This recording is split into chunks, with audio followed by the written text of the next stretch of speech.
स्वागत है दोस्तों आप सभी का एक बार फिर से आपके अपने YouTube चैनल सिविल गुरुजी में, जिसमें बात करते हैं कंप्लीटली सिविल इंजीनियर्स के बारे में। दोस्तों आज का टॉपिक इंपॉर्टेंट इसलिए हो जाता है क्योंकि आज का टॉपिक मैं आप लोगों के लिए लेकर आया हूं एस्टिमेशन पार्ट से। और एस्टिमेशन पार्ट में आज आप कंप्लीटली समझेंगे कि कैसे नोट्स होते हैं एस्टिमेशन, किस तरह की हमें स्पेसिफिकेशन जाननी होती है नोट्स में, और साथ में नोट्स आपको कहां पर मिलेंगे उसके बारे में कंप्लीट जानकारी मैं इस वीडियो में आप लोगों को दूंगा।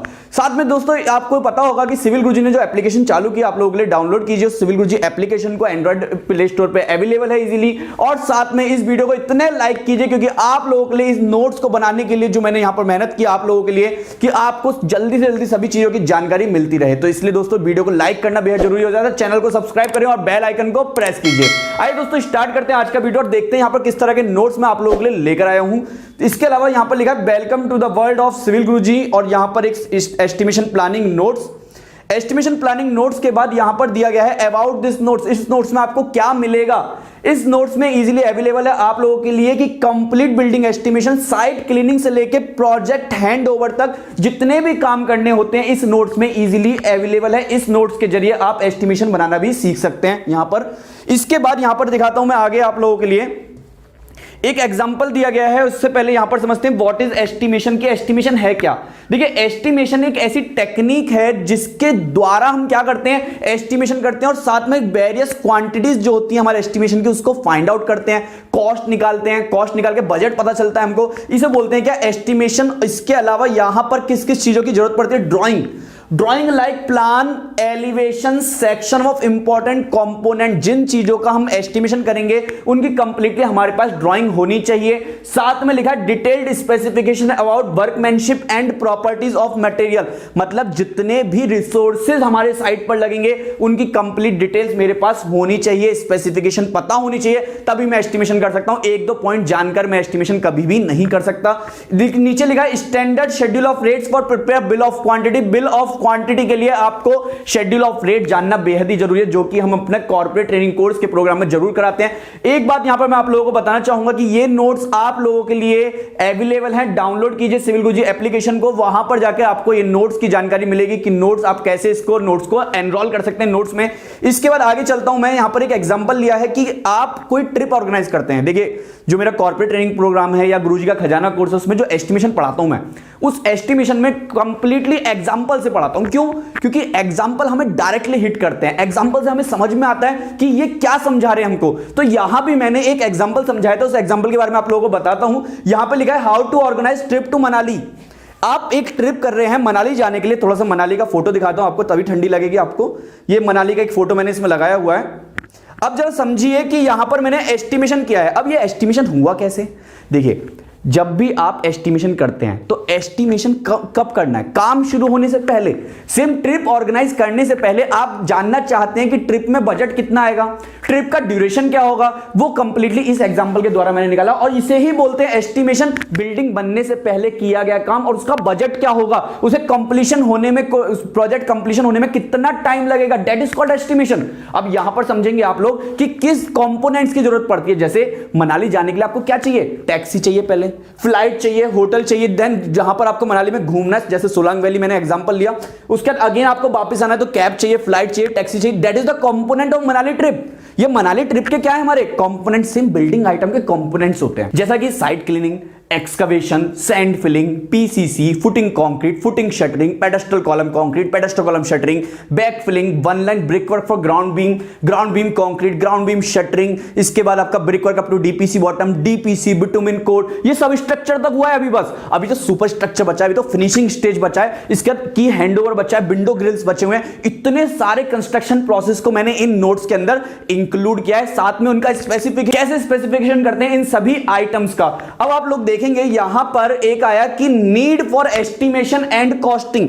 एस्टिमेशन एंड कॉस्टिंग क्यों करना जरूरी है, सबसे पहले यहां पर समझेंगे। लिखा है estimation gives an idea of the cost of the work and hence in feasibility can be determined, that is whether the project could be taken up with in the funds available और not. कोई भी project को जब हम संभालते हैं तो सबसे पहले एस्टिमेशन इसलिए करना पड़ जाता है क्योंकि जो फंड हम निकाल रहे हैं, एक बजट जो निकाल रहे हैं, क्या उसके अंदर हमारा प्रोजेक्ट खत्म हो पाएगा क्या, इसलिए एस्टिमेशन करना जरूरी है। इसके बाद लिखा है estimate gives an idea of the time required for completion of project. मतलब कि जो एस्टिमेशन क्यों कर रहे हैं हम, कि जो प्रोजेक्ट है वो with in the time limit complete हो पाएगा या नहीं, ये भी कंप्लीटली एस्टिमेशन में निकालते हैं। इसके बाद estimation is required to invite the tender and quotation to arrange contract. मतलब कि हम एस्टिमेशन क्यों कर रहे हैं कि जो हम टेंडर भरते हैं, किसी को कोटेशन देते हैं, हमारी खुद की कंसल्टेंसी खोल दी हमने, उस कंसल्टेंसी में हमें किसी को बजट निकाल के देना है, उसको बोलते हैं कोटेशन देना। सबसे पहले आप कोटेशन देंगे कि कितने लाख का या कितने करोड़ का आपका बजट आएगा इस घर को बनवाने में, इस बिल्डिंग को बनवाने में, चाहे वो रेजिडेंशियल हो या कमर्शियल बिल्डिंग हो। तो उसके लिए कंप्लीटली एस्टिमेशन की ही जरूरत पड़ती है। इसके बाद estimation is also required to control the expenditure during the execution of work. मतलब कोई एक्स्ट्रा खर्चे जो हो रहे हैं उसको कंट्रोल करना है मुझको, तो क्या जरूरी है मेरे पास एस्टिमेशन। क्यों, कंप्लीटली पहले ही मुझे पता चल गया क्या क्या आइटम करने, कब मेरा घर बनेगा, कुछ फालतू खर्चा नहीं कराऊंगा मैं। इसके बाद estimation decides whether the proposed plan match the fund and available not. मतलब कि कोई आर्किटेक्चर ने मुझे प्लान दिया, उस प्लान को जब मैं कंस्ट्रक्ट करवाऊंगा तो क्या मेरा जो बजट है उसके अंदर उसकी कॉस्ट लाई कर रही है। अगर नहीं कर रही तो दूसरे प्लान पे जाऊंगा, मैं दूसरा प्लान बनवाऊंगा किससे, आर्किटेक्चर से। अगर हो रहा है तो ठीक है, उसी प्लान को हम क्या करेंगे, आगे एग्जीक्यूट करेंगे अपने वर्क में। अब इसके बाद लिखा है प्रोसीजर ऑफ एस्टिमेटिंग और मेथड ऑफ एस्टिमेशन। मतलब कौन कौन से मेथड आपके लगते हैं और कौन सा प्रोसीजर आपको लगता है एस्टिमेशन बनाने में। तो estimation involves in the following operation, preparing detailed estimation. सबसे पहले आपको डिटेल्ड एस्टिमेशन करवाना पड़ता है। मैंने करीबन 65 वीडियो इसी टॉपिक के ऊपर बनाई हुई है अपने कॉर्पोरेट ट्रेनिंग कोर्स में और गुरुजी के खजाने कोर्स में। जो एस्टिमेशन पार्ट, एक सिंगल पार्ट एस्टिमेशन, उसके अंदर करीबन 65 वीडियोस लगी थी मुझे डिटेल्ड एस्टिमेशन पढ़ाने में आप लोगों को। इसके बाद calculating the rate of each unit of work. मतलब सभी आइटम के यूनिट पता होना चाहिए मुझे कि किस चीज में हम मोड ऑफ मेजरमेंट करते हैं। आगे नोट्स में मैंने वो भी कवर किया है कि किस आइटम को किस यूनिट में कवर करते हैं, कब करते हैं, कौन सी यूनिट का यूज, वो भी आगे लिखा हुआ है इस नोट्स में। Preparing abstract of the estimate, इसको हम बिल ऑफ क्वांटिटी बोलते हैं कि फाइनल एस्टिमेशन तो निकाल दिया, अब एस्टिमेशन से हम बिल कैसे बनाएंगे, मतलब बजट कितना आया वो कैसे निकालें, तो उसको बोलते हैं बिल ऑफ क्वांटिटी। उसे बनाने के लिए शेड्यूल ऑफ रेट्स को पढ़ना पड़ेगा ही, उससे पहले मैं एस्टिमेशन नहीं बना पाऊंगा। इसके बाद चलते हैं, यहां पर लिखा data required to prepare an estimate. कौन सा डाटा चाहिए मुझे, फिर से वही ड्राइंग, स्पेसिफिकेशन और रेट्स, 3 डाटा मेरे पास जरूरी पड़ेंगे जब मैं एस्टिमेशन बना पाऊंगा। इसके बाद ड्राइंग्स के बारे में थोड़ा सा इंपॉर्टेंट पढ़ते हैं, इंपॉर्टेंस क्या है। If the drawing are not clear and without complete dimension, the preparation of estimation become very difficult। यदि मेरे पास जो ड्राइंग है वो कंप्लीट नहीं है या उनके अंदर जो डाटा है वो भी कंप्लीट नहीं है, तो एस्टिमेशन बनाना मेरे लिए डिफिकल्ट होगा। इसलिए बात समझ में आई, एस्टिमेशन में ड्राइंग का जानना, ड्राइंग का होना बहुत ही जरूरी है। थोड़ा सा आगे बढ़ाता हूं मैं नोट्स को स्पीड में यहां पर।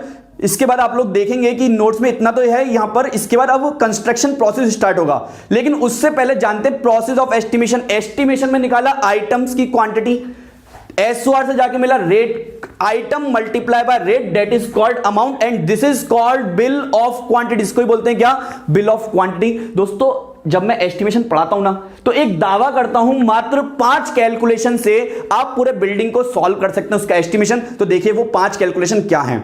ये 5 कैलकुलेशन आप अपने बचपन से, अपने स्कूलिंग लाइफ से पढ़ते हुए हैं, वही 5 कैलकुलेशन कराता हूं। किसी भी तरह की स्टील आरसीसी में यूज हुई भारी भारी कैलकुलेशन यूज नहीं कराता, मात्र 5 कैलकुलेशन से आप अपना एस्टिमेशन सॉल्व कर सकते हैं। वो 5 कैलकुलेशन क्या है, सबसे पहले वॉल्यूम, ऐसे आइटम जिनमें हम 3 डायमेंशन क्या करते हैं, 3 डायमेंशन की मल्टीप्लाई करते हैं, उसकी यूनिट होती है क्यूबिक मीटर, क्योंकि एस्टिमेशन मीटर में सॉल्व किया जाता है। अब यहां पर कौन से ऐसे आइटम है, जैसे कंक्रीट से रिलेटेड, ब्रिक वर्क से रिलेटेड जितने भी आइटम होंगे, एक्सकवेशन से रिलेटेड जितने भी आइटम होंगे, वो सभी क्यूबिक मीटर में सॉल्व आउट कराते हैं। उन्हें सॉल्व आउट करने के लिए केवल मुझे 3 डायमेंशन की जरूरत पड़ेगी, उनकी मल्टीप्लाई करूंगा, इजीली क्यूबिक मीटर में आंसर निकल के आता है। इसके बाद एरिया कैलकुलेशन, मतलब ऐसे आइटम जिनकी केवल 2 डायमेंशन की मल्टीप्लाई करते हैं। वो 2 डायमेंशन क्यों करें, क्योंकि कोई सी एक डायमेंशन या तो नेग्लिजिबल है या कोई सी एक डायमेंशन फिक्स्ड है। जैसा कि देखिए प्लास्टर के केस में 6 mm, 12 mm या 15 mm क्या है, फिक्स्ड है। लेकिन अगर मैं डीपीसी की बात करूं तो उसकी थिकनेस क्या है, नेग्लिजिबल है। बिटुमिन कोट की बात करूं उसकी थिकनेस क्या है, नेग्लिजिबल है, क्योंकि बिटुमिन कोट की एक डायमेंशन हम उसकी थिकनेस को मेजर नहीं कर सकते, तो यूनिट क्या रहेगी, एरिया में यूनिट रहेगी। कंप्लीटली सिखाया मैंने अपने नोट्स में भी। इसके बाद आता है दोस्तों इनुमरेटेड क्वांटिटी। इनुमरेटेड क्वांटिटी मतलब जिनको हम काउंट कर सकते हैं, काउंटेबल क्वांटिटीज को बोलते हैं इनुमरेटेड क्वांटिटी। जिनका मोड ऑफ मेजरमेंट होता है नंबर पर पीस और यूनिट ऑफ मेजरमेंट होता है ईच। मतलब जैसे डोर फिटिंग आइटम्स, डोर के फिटिंग आइटम किस में आते हैं, नंबर पर पीस में आते हैं। एक लेने जाओगे तो एक का पैसा देना होगा, दो लेने जाओगे दो का पैसा। मतलब इस पेन को यदि मैं मार्केट से लेने जाऊंगा तो क्या मैं क्यूबिक मीटर में लूंगा इसको, क्या मैं स्क्वायर मीटर में लूंगा या मैं रनिंग मीटर में लूंगा, मैं किस में लूंगा, नंबर पर पीस में। मुझे एक पेन चाहिए तो एक पेन का मुझको पैसा पे करना रहेगा। इसका आता है रनिंग मीटर। देखिए रनिंग मीटर मतलब जिसकी यूनिट केवल एक ही डायमेंशन हम ले रहे हैं, किसी के साथ मल्टीप्लाई नहीं कर रहे, बस एक डायमेंशन लिया, मेजर कर लिया। जैसे plumbing pipe, electrical wire, curtain rod, इन सब की डायमेंशन किस में आती है, आपकी रनिंग मीटर में हम इसकी कैलकुलेशन करते हैं। लास्ट क्वांटिटी जो होती है मास, बचपन से पढ़े, mass equals to volume into density. क्या था वो, उसकी यूनिट थी केजी में। केजी में हम क्या निकालते हैं, यूनिट ऑफ मेजरमेंट करते हैं। क्यों, क्योंकि ऐसे आइटम जो कि मेटल से रिलेटेड होते हैं, मेटल रिलेटेड आइटम को हम किस में निकालते हैं, केजी में, किलोग्राम में निकालते हैं। केवल ये 5 कैलकुलेशन, पूरा एस्टिमेशन यहां से क्या होता है, सॉल्व आउट होता है। इसके बाद आप देखेंगे कि ये एस्टिमेशन की शीट होती है, serial number, description, number of item, length, width, height और टोटल, ये लिखना पड़ता है हमको अपने ड्राइंग से डाटा एक्सट्रैक्ट करने के बाद इस एस्टिमेशन शीट में। ये नोट्स में आप लोगों को मैंने दिया है यहां पे कंस्ट्रक्शन प्रोसेस, लेकिन इन सभी आइटम्स के वीडियोस अवेलेबल हैं कॉर्पोरेट ट्रेनिंग कोर्स और गुरुजी के खजाना कोर्स में। इसके बाद आप लोग देखेंगे एक एब्स्ट्रैक्ट शीट भी मैं आप लोगों के लिए लेकर आया हूं। एब्स्ट्रैक्ट मतलब बिल ऑफ क्वांटिटी का शीट में लिखते हैं serial number, code number, description, quantity, unit, rate और अमाउंट यहां पे लिखते हैं। जब जाकर हमारा क्या निकलता है, टोटल बजट निकल के आता है। इसके बाद आप लोग देखेंगे यहां पर कि मैंने कुछ और डिटेल दी गई है। तो सबसे पहले आप लोगों को कंस्ट्रक्शन प्रोसेस समझाया कैसे इस नोट्स में, आप जानना चाहोगे ना उसके बारे में कि कंस्ट्रक्शन प्रोसेस नोट्स में कैसे दिया सर ने। तो यहां पर देखिए सबसे पहले कंस्ट्रक्शन प्रोसेस होता है जब भी कोई वर्क करते हैं हम। फर्स्ट पॉइंट है कौन सा, साइट क्लीनिंग। इस साइट क्लीनिंग को करना भी बेहद ही डिफिकल्ट वर्क है, क्योंकि इसका नॉर्म्स भी जानना बेहद जरूरी है। कुछ एक्स्ट्रा रेट भी मिलता है, वो एक्स्ट्रा रेट कैसे मिलेगा थोड़ा सा हम पहले डेफिनेशन पढ़ते हैं। ऐसा प्रोसेस जिसमें हम साइट को क्या करते हैं, क्लीन करते हैं। साइट को क्लीन करने के बाद जितना भी अप रूट है, मतलब कुछ रूट है, वेजिटेबल्स हैं, डिस्पोजल आइटम, उनको साइट से बाहर निकालना। अब आप लोग देखेंगे यहां पर एक एस्टिमेशन शीट अवेलेबल है, वो एस्टिमेशन शीट आप लोगों को दिखाता हूं मैं कि ये एस्टिमेशन शीट भी मैंने हर एक आइटम का दिया है आप लोगों को, जिसमें site cleaning number of item 1 लिख दिया। इसका लेंथ में प्लॉट का 1-1 मीटर क्या कर दिया, एक्स्ट्रा कर दिया। क्यों एक्स्ट्रा कर दिया, आप लोग देखेंगे यहां पर, अगर मुझे कंस्ट्रक्शन करनी है इतने पोर्शन में, लेकिन मुझे ये वाला पोर्शन भी क्या करना पड़ेगा, साफ करना पड़ेगा। क्यों साफ करना पड़ेगा, देखिए जब भी हम अपने घर की सफाई करते हैं तो घर की सफाई खाली घर को साफ नहीं करते, बाहर भी थोड़ा सा साफ करते, क्योंकि बाहर का गंदा मटेरियल अंदर ना आए हमारे। सेम यहां पर आप लोग देखेंगे बाहर जो मटेरियल होगा गंदा वो अंदर साइड पर ना आए। साथ में मटेरियल स्टोरेज के लिए भी हमें एक्स्ट्रा जगह चाहिए, इसलिए हम यहां पर 1-1 मीटर क्या कर लेते हैं, एक्स्ट्रा क्लीन करते हैं। उसके बारे में कंप्लीटली आप लोग देखेंगे कि यहां पर जो एस्टिमेशन शीट मैंने बनाई है उसमें भी 1-1 मीटर लेंथ में एक्स्ट्रा लिया, प्लॉट में भी 1-1 मीटर यहां पर एक्स्ट्रा क्लेम करके। Number of item multiply by length into width, मतलब number of item this multiply length into width किया तो यहां पर आंसर जो आएगा किसमें आएगा, मीटर स्क्वायर में। क्यों, क्योंकि 2 डायमेंशन लेंथ और width, metre into metre that is called square metre में यहां पर क्या हुआ है, कैलकुलेशन हुई है यहां पर। तो नेक्स्ट कंस्ट्रक्शन प्रोसेस है आपका एक्सकवेशन। एक्सकवेशन की डिटेल्स यहां पर दी है मैंने कंप्लीटली आप लोगों को। साथ में देखिए एक्सकवेशन कैसा होगा हमारी साइट पर, जैसा कि आप लोग देख रहे हैं यहां पर मैंने एक्सकवेशन किया तो एक्सकवेशन की लेंथ ये, विड्थ ये और हाइट देखिए यहां पर पीछे एक्सकवेशन चल रहा है। तो अब मैं नेक्स्ट डायग्राम में आप लोगों को दिखाता हूं कि नेक्स्ट डायग्राम में मैंने कैसे कवर किया इस वाले पोर्शन को। तो आप लोग देखेंगे कि यहां पर नेक्स्ट डायग्राम में लेंथ, विड्थ और यहां पे थर्ड डायमेंशन हाइट, तो किस में निकलेगा यूनिट, क्यूबिक मीटर में निकलेगा यूनिट। क्यों, क्योंकि एक्सकवेशन में 3 डायमेंशन के हम क्या कर रहे हैं, मल्टीप्लाई। अब देखिए आगे मैंने कुछ इसी तरह से दिए, लेकिन थोड़ा सा मैं आप लोगों को एक चीज दिखाना चाहूंगा कि यहां पर एग्जांपल सॉल्व है कुछ। वो एग्जांपल क्या है आप लोगों को यहां पर दिखाता हूं कि एग्जांपल दे दिया मैंने कि कोई क्वेश्चन है आप लोगों के लिए सॉल्व कराने, ये टास्क है कि फुटिंग का साइज है F1 और F2 का 1.8 1.8 और F2 का 1.5 1.5। नंबर ऑफ फुटिंग 16 है, यहां पर नंबर ऑफ फुटिंग 8 है। कैलकुलेट करना है quantity of sand filling for 4 inch. 4 inch मतलब 0.1 मीटर के लिए आपको क्या करना है, क्वांटिटी कैलकुलेट करना है। तो क्या करना है आपको, पहले से 100 mm एक्स्ट्रा कर दिया। क्यों, क्योंकि 100 mm एक्सकवेशन में आपने एक्स्ट्रा कर दिया, क्योंकि फुटिंग का तो एक्चुअल साइज है 1800, फुटिंग का एक्चुअल साइज कितना है 1800, लेकिन उसमें दोनों तरफ चारों तरफ से हमने 100 mm क्या कर दिया, एक्स्ट्रा कर दिया, इसलिए यहां भी हमने एक्स्ट्रा लिखा। देन इसके बाद 0.1 क्या है, इसकी थिकनेस यहां पर दी गई है, तो एस्टिमेशन शीट में मैंने यहां पे पुट अप कर दी value, number of item multiply length into width into height किया तो आंसर किस में निकला, क्यूबिक मीटर में। थोड़ा सा आगे लेके जाऊंगा, यहां तो मैंने ये कंप्लीटली आप लोगों को करवाया एग्जांपल के साथ यहां पे सॉल्व आउट। इसके बाद इस बार मैंने जो नोट्स अपग्रेड किए आप लोगों के लिए, और साथ में कॉर्पोरेट ट्रेनिंग कोर्स और गुरुजी के खजाने कोर्स में भी ये नोट्स अपग्रेड कर दिए गए हैं। इस इस बार मैंने फुटिंग कंक्रीट से अलावा फाउंडेशन पार्ट भी यहाँ पे कंप्लीट किया आप लोगों को। दो तरह के फाउंडेशन, शैलो और डीप, भारी कंफ्यूजन रहता है लेकिन इस बार कंफ्यूजन क्रिएट नहीं होगा। देखिए यहां पर एक फ्लो चार्ट है, इसमें लिखा है फाउंडेशन, शैलो और deep, isolated spread footing, wall footing, combined footing, cantilever और स्ट्रैप फुटिंग और राफ्ट और मैट फाउंडेशन। इसके बाद डीप में होते हैं पाइल, पियर और कैशन। उसके बारे में भी नोट्स के अंदर मैंने कंप्लीटली डिटेल में यहां पर दिया गया है कि सिंगल पैड फुटिंग कैसा दिखेगा, स्टेप फुटिंग कैसा दिखेगा आपका, स्लोप फुटिंग कैसा दिखेगा, उसके बारे में कंप्लीटली डिटेल में दिया है इस बार। बॉल फुटिंग और स्ट्रैप टाइप, इसके बाद आप लोग देखेंगे यहां पर नोट्स में और भी यहां पर डिटेल में दिया गया है आपको। कंबाइंड फुटिंग, ये स्ट्रैप फुटिंग हो रहा है कंप्लीटली। दोस्तों फाउंडेशन पार्ट में आपने देखा कि किस तरह से मैंने एस्टिमेशन शीट के साथ साथ एक्सप्लेनेशन पार्ट को यहां पर दिया है आप लोगों के लिए। इसके बाद चलता हूं सब स्ट्रक्चर पार्ट में। सब स्ट्रक्चर पार्ट में फर्स्ट पॉइंट है वन लाइन ब्रिकवर्क। आप समझेंगे कि इस नोट्स में मैंने क्या क्या चीजें इंक्लूड किया हैं। वन लाइन ब्रिकवर्क कब देते हैं? ग्राउंड बीम के नीचे देते हैं, क्योंकि एक स्टेबल बेस प्रोवाइड करना पड़ता है। जैसा कि यहां पर हमारा मैसन यहां पे वन लाइन का ब्रिकवर्क कर रहा है, सेम अब वन लाइन ब्रिकवर्क के लिए हम एस्टिमेशन में क्या कंसेप्ट अपनाएंगे, जैसा कि लेंथ क्या लेंगे? Clearance span. क्लियरेंस स्पान क्या होता है? एक कॉलम के इनर पॉइंट से दूसरे कॉलम के इनर पॉइंट तक के बीच का डिस्टेंस को बोलते हैं क्लियरेंस स्पान, और किसी भी कॉलम के सेंटर पॉइंट से लेकर दूसरे कॉलम के सेंटर पॉइंट तक के डिस्टेंस को बोलते हैं इफेक्टिव स्पान। अब आप लोग देखेंगे विड्थ में लिख रहा है आपको बीम का विड्थ। क्यों? क्योंकि इसको आपको उतना ही विड्थ रखना है जितना आपका बीम का विड्थ रहेगा। और height of one line brickwork is 0.1 metre, that is 4 inch, क्योंकि एक ब्रिक हमारा 4 इंच का होता है। तीनों का मल्टीप्लाई करा, आंसर किसमें निकला? वॉल्यूम में। यूनिट ऑफ मेजरमेंट रहेगा क्यूबिक मीटर में। अब आप लोग देखेंगे यहां पर मैंने एस्टिमेशन शीट भी आप लोगों को भरना सिखाया। एस्टिमेशन शीट कैसे होते हैं? 10th नंबर डाला, क्योंकि हम यहां पर 10th नंबर तक पहुंचे अभी। One line brickwork for ground beam, GB1, GB2, इसके अलावा सो ऑन, आगे जो भी होंगे हम सो ऑन कर देंगे जितना हमें ड्राइंग्स में दिया गया हो। इसके बाद यहां पर लेंथ, क्लियरेंस स्पान में लेगा जो लेंथ रहेगी, बीम के विड्थ में यहां पर विड्थ लिख देंगे और यहां पर 0.1 मल्टीप्लाई कर देंगे number of item multiply length multiply width into height की, तो क्या निकलेगा? क्यूबिक मीटर में वन लाइन ब्रिकवर्क का वॉल्यूम निकलेगा। साथ में एक चीज और समझाया आप लोगों को मैंने इस वाले ड्राइंग में। देखिए ये दो कॉलम है, ये दो फुटिंग है, ट्रापेजोइडल फुटिंग। यहां पर बीच में जो लाइन है that is called NGL, natural ground level. आप लोग देखिए यहां पे क्या लिखा है? Natural ground level.